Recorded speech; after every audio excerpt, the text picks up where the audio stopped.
বাড়িতে যখন খাওয়ার লোক থাকবে 2-3 জন আর ফ্রিজে ডিম করে থাকবে একটা, তখন এইভাবে এগ ভর্তা করে অতি সহজে আপনারা খেতে পারবেন।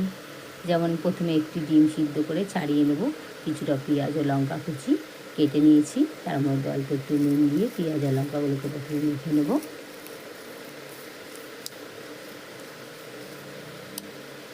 তারপরে ডিমটাকে ছোট ছোট টুকরো করে হাতের সাহায্যে সবগুলো একসঙ্গে মিশিয়ে নেব। মেশানো হয়ে গেলে দিয়ে দেবো অল্প একটু সর্ষের তেল, আবার মিক্স করে নেব।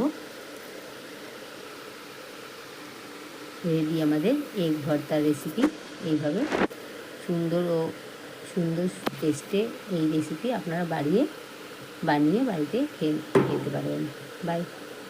Thank you for watching. Please like, comment, share and subscribe.